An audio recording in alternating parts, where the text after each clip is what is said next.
మన ప్రభువును ప్రియరక్షకుడు అయిన యేసుక్రీస్తు వారి మహోన్నతమైన నామంలో మీ అందరికీ హృదయపూర్వక శుభవందనాలు తెలియజేస్తున్నాను. దేవుని యొక్క మహాకృపను బట్టి గడచిన మాసమంతా కృపగల దేవుడు ఆయన రెక్కల మాటను మనల్ని బలపరిచి భద్రపరిచాడు, సజీవులుగా ఉంచాడు. ప్రభు చేసిన మేలులకు మనం ఏమిచ్చినను రుణం తీర్చుకోలేని వారమే. ప్రియమైన వాళ్ళరా, దేవుడు చేసిన మేలులను బట్టి మనం కృతజ్ఞతాస్తుతులు చెల్లించాల్సినటువంటి వారమై ఉన్నాం.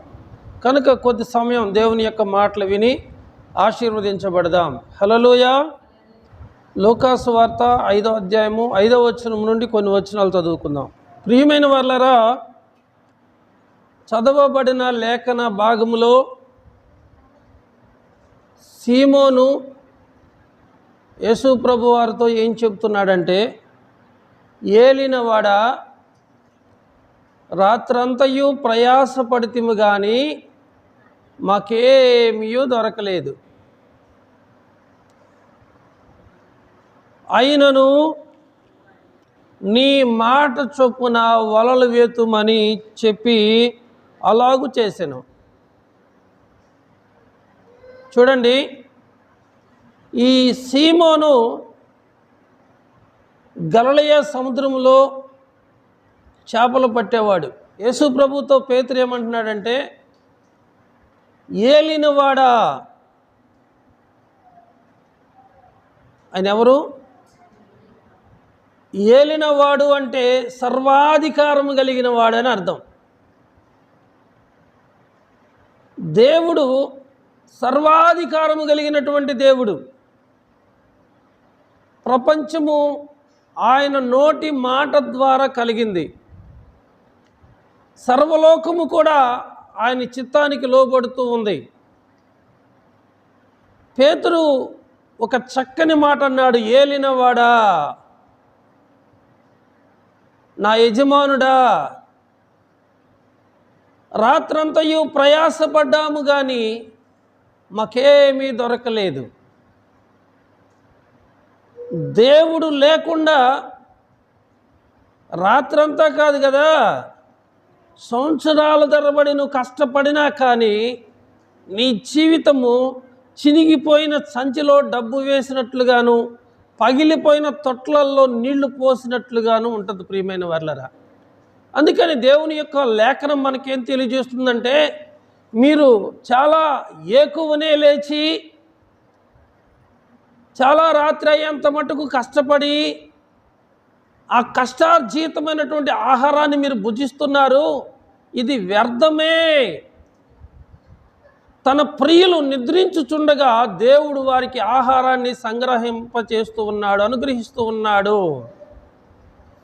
ఎందుకంటే దేవుని వాక్యం తెలియజేస్తుంది, నీతిమంతుడు విశ్వాస మూలముగా బ్రతుకుతాడు. దేవుడు మనల్ని బ్రతికిస్తాడు. అరణ్యంలో త్రోవను కలుగు చేస్తాడు. ఎడారిలో నదులను సైతము ఒప్పక చేయ సమర్థుడు మన ప్రభువైన యేసుక్రీస్తు వారు. ఆయన ఏలినవాడు. ఆయన ఎవరు? ఏలినవాడు, సర్వలోకాన్ని ఏలేవాడు. ఒక రోజున పేతురు ధోనిలో ఉన్నాడు. పేతురు ప్రభుని గుర్తించాడు. ఆయన మాటకు సమస్తమైన అధికారం ఉందని గ్రహించన్నాడు.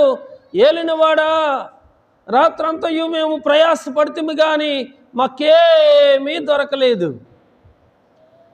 ప్రయాసపడిన సమయంలో ప్రభు వారితో లేడు, ఇప్పుడు ప్రభు వారితో ఉన్నాడు. రాత్రంతా ప్రయాసపడ్డారు. నెలలు, సంవత్సరాలు, రోజులు మన జీవితాలలో ఎంత కష్టపడినా ఏమాత్రము ఎదుగు బొదుగు లేకోకుండా ఎక్కడ వేసిన గొంగలి అక్కడే అన్నట్లుగా, ప్రియమైన వర్లరా, ఏమాత్రము ఆశీర్వాదాలు మనం పొందుకోకుండా అలాగే ఉండిపోతున్నాము. కారణం ఏంటంటే దేవుడు మనతో లేకపోవటం, దేవుని యొక్క ఆశీర్వాదం మన మీద లేకపోవటం ద్వారా మన జీవితాలు ఎతుకులాట అయిపోతుంది, అతుకు బతుకుల జీవితం అయిపోతుంది, లోటులు కొరతలతో కూడినటువంటి జీవితం అయిపోయింది. ఇక్కడ చూడండి, పేతురు అంటున్నాడు, ఏలినవాడా రాత్రంతయు ప్రయాసపడితిము గాని మాకేమీ దొరకలేదు, ఆయనను నీ మాట చొప్పున వలలు వేతునని ఆయనతో చెప్పాను. ఇక నా జ్ఞానము, నా సామర్థ్యము, నా ఆలోచనలు పక్కన పెడుతున్నా. ఇప్పుడు నీ మాట చొప్పున నేను వలలు వేస్తాను. మన ఆలోచనలు, మనకున్నటువంటి సామర్థ్యతను పక్కన పెట్టి ప్రభు చిత్తానికి మనం లోబడి ఆయన చెప్పింది మనం చేసినప్పుడు ఎలాగుంటుందో మీరు చూడండి. రాత్రంతా ప్రయాసపడ్డాము కానీ మాకేం దొరకలేదు, ఆయనను నీ మాట చొప్పున వలలు వేతునని ఆయనతో చెప్పాను. దేవుడికి ఎవరు కావాలి అంటే ఆయన మాట వినేవారు కావాలి, ఆయన చిత్తానికి లోబడేవారు కావాలి. పేతురు అంటున్నాడు మనస్ఫూర్తిగా, అయ్యా నా జీవితంలో నిన్ను ఎన్నో రకాలైనటువంటి కష్టాలను, సమస్యలను ఫేస్ చేశాను, ఆయనను ఏం ప్రయోజనం లేదు, ఇక నీ మాట చొప్పున నేను వలలు వేతునని చెప్పాడు. తమకు ఎక్కసమగు వరకు తమ ఆలోచనలు అనుసరించెదరు. మనుషులు ఎన్ని రకాలైనటువంటి ఆలోచనలు చేస్తారనుకుంటున్నారు?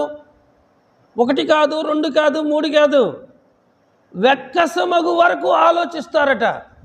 మీరు కొన్ని ఆహార పదార్థాలు తినేటప్పుడు పూర్తిగా మీరు తినేసిన తర్వాత మీకేమైంది, ఏమిటూ అంటారు, లేకపోతే ఎక్కసం అయిపోయింది అంటే ఇంకా తినబుద్ధి పుట్టదు, తినాలనే కోరిక కలగదిక. అంటే మీరు తినగలిగిందంత తిన్నారు, ఇక తినడానికి ఇక మనసు లేదు మీకు. అలాగే మనుషులు వారు రకరకాలైనటువంటి ఆలోచనలు చేస్తూ ఉన్నారంట. అవి ఎంతవరకు చేశారంటే వారు తమకు వెక్కసమగు వరకు తమ ఆలోచనలు అనుసరించెదరు. చూసారా, వెక్కసమగు వరకు తమ ఆలోచనల్ని అనుసరిస్తున్నారు. అడుగుతారు ఏం చేయాలి, ఎలా చేయాలి, ఎప్పుడు చేయాలి అని చాలామందిని అడుగుతారు, కానీ చివరికి వారికి నచ్చిందే చేస్తారు, వారికి ఇష్టమైందే చేస్తారు. దేవుని వాక్యం తెలియజేస్తుంది, తమకు ఎక్కసమగు వరకు తమ ఆలోచనలు అనుసరించి నడిచెదరు.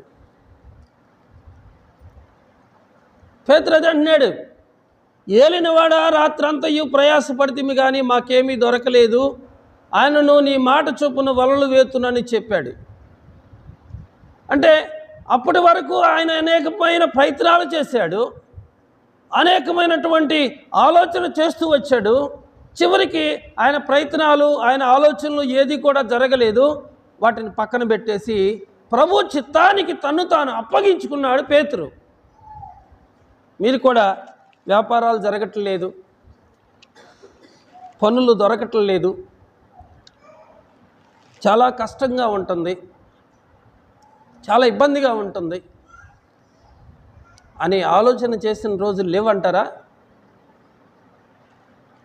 ఆలోచిస్తూ ఇంకా అదే ఆలోచన చేస్తూ ఉన్నాను, కానీ మీ ఆలోచన దేవుని వైపు మల్లుతుందా? మీ ఆలోచన ధోరణి విధానము దేవుని తట్టు తిరగాలి. ఎప్పటికీ ఇక మీ ఆలోచనలు, మీ తలంపులు, మీ యొక్క ఆలోచనలు వెక్కసమగు వరకు వాటిని మీరు అనుసరిస్తూ ఉన్నారు, కానీ సరే ఇక మన ఆలోచనలు పక్కన పెట్టి దేవుడు మనతో ఏమి చెప్తాడో మనం దేవుని చిత్తాన్ని జరిగిద్దామనే ఆలోచన మీకు వస్తుంది అసలు? పేతురు అదే అంటున్నాడు, మా ప్రయాస అంతా వ్యర్థమైపోయింది, రాత్రి అంతా కష్టపడ్డాం, కానీ నీ మాట చొప్పున వల వేస్తాం, అంటే నీ ఆలోచన మేరకు మేము నడుస్తాము ప్రభువా అన్నాడు. దేవుడు చాలా సంతోషించాడు.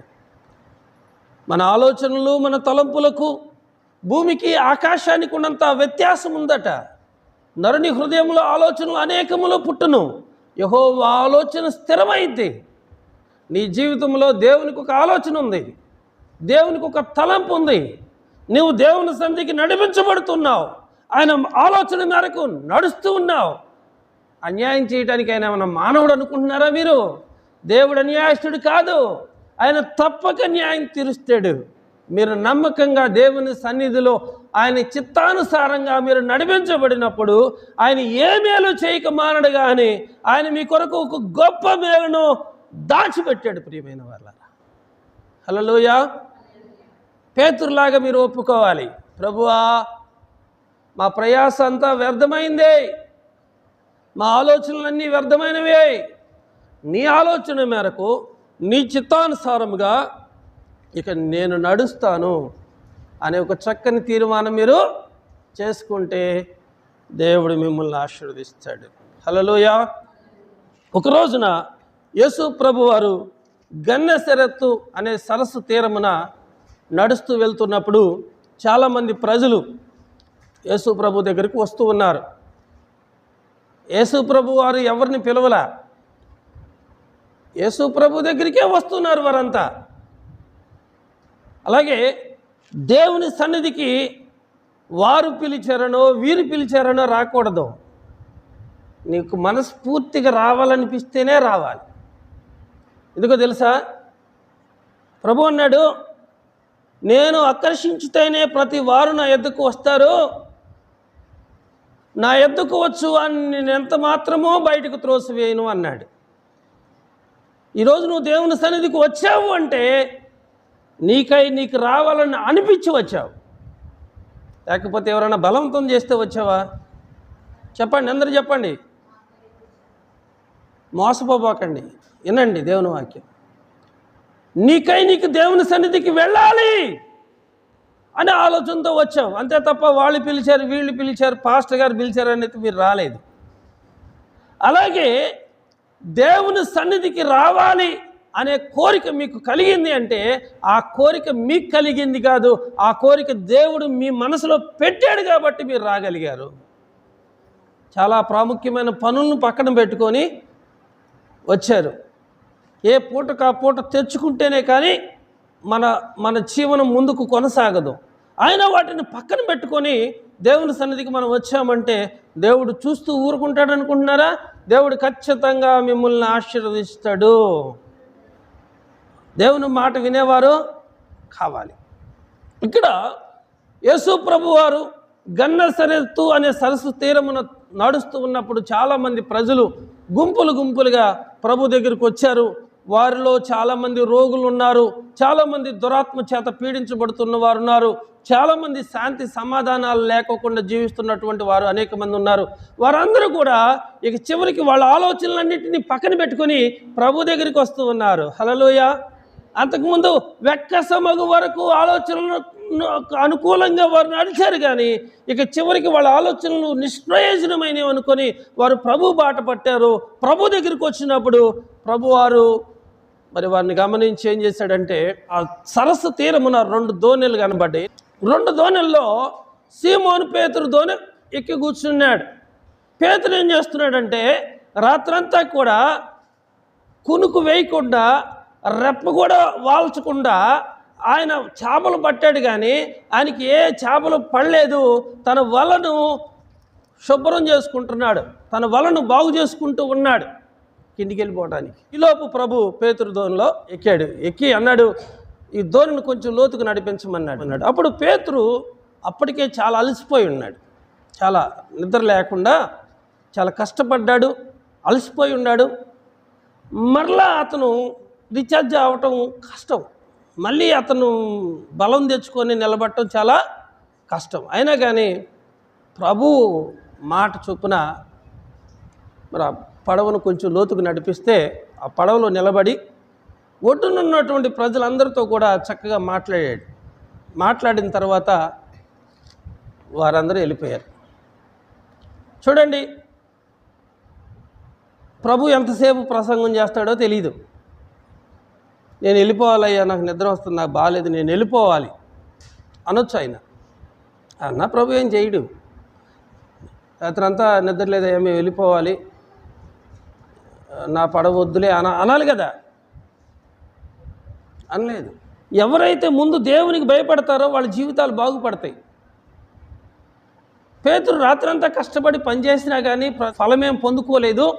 అయినా కానీ ప్రభు తన పడవలో ఎక్కాడని మౌనంగా ఉన్నాడు. ప్రభు చెప్పినట్లు చేశాడు. ప్రజలందరూ కూడా వెళ్ళిపోయారు. ఇప్పుడు ప్రభు కూడా ఆ పడవ దిగి వెళ్ళిపోవాలి కదా, వెళ్ళిపోవాలో లేదా? ప్రభు కూడా ఆ పడవ దిగి ఆయన దాన్ని వెళ్ళిపోవాలి. కానీ అప్పటి వరకు సీమోను పేతురు దోనె దేవుని పనికి ఉపయోగపడింది గనక ఇప్పుడు సీమోను పేతురును కూడా దేవుడు ఆశీర్వదించాలనుకున్నాడు. హల్లెలూయా. దేవుడు అన్యాయస్తుడు కాదు. మీరు దేవుని పనికి ఉపయోగపడితే దేవుడు మిమ్మల్ని విడిచిపెడతారని మీరు అనుకుంటున్నారా? మనుషుని చూడబాకండి, దేవుని పనికి మీరు ఉపయోగపడండి. చాలామంది వారి వారి గృహాల్లో దేవుని వాక్యం వినిపించారు, వారి వారి వస్తువులు దేవుని పని కొరకు వాడారు. మన వస్తువులను దేవుని పనికి వాడేటప్పుడు బాధపడకూడదు. మన వాహనాలు దేవుని పని కొరకు వాడేటప్పుడు ఎట్టి పరిస్థితుల్లో బాధపడకూడదు. నువ్వు బాధపడుతూ ఆ పని చేస్తే నీకు ఆశీర్వాదం ఎలా వస్తుంది? భూమి మీద దేవుడు మనకి ఏదైతే ఇచ్చాడో అవన్నీ కూడా దేవుని పనికి ఉపయోగపడే విధంగా ఉండాలి. సీమోను పేతురు దోణి దేవునికి ఉపయోగపడింది. ఆ దోణిలో నిలబడి చాలామందికి దేవుడు వాక్యం చెప్పాడు, యేసయ్య వాక్యం చెప్పాడు. వాక్యం చెప్పిన తర్వాత అందరు వెళ్ళిపోయిన తర్వాత పేతురుతో అంటున్నాడు, నీ దేవుని ఇంకనూ లోతుకు నడిపించన్నాడు. ఇంకనూ లోతుకి నడిపించమంటే నడిపించాడు. చూడండి, భక్తి జీవితంలో కూడా, విశ్వాస జీవితంలో కూడా మనము లోతైనటువంటి అనుభవం కలిగి ఉండాలి. నీ పునాది గట్టిగా ఉండాలి. ఒక చెట్టు వేర్లు లోతుగా ఉంటేనే ఆ చెట్టు బలంగా ఉంటుంది. అలాగే విశ్వాస జీవితంలో కూడా ఒడ్డు నుండి వలేస్తారంటే ఒడ్డు నుంటే వలేస్తే చేపలు పడతాయా? లోతుకెళ్ళి వలేస్తే చేపలు పడతాయా? లోతుకెళ్ళి వలేస్తే చేపలు పడతాయి. ఇక్కడ చూడండి, నీ దూరం లోతుకు నడిపించమంటున్నాడు. అంటే దాని అర్థం ఏంటంటే మీరు విశ్వాసములో క్రమక్రమంగా అభివృద్ధి చెందమని దేవుడు చెబుతున్నాడు.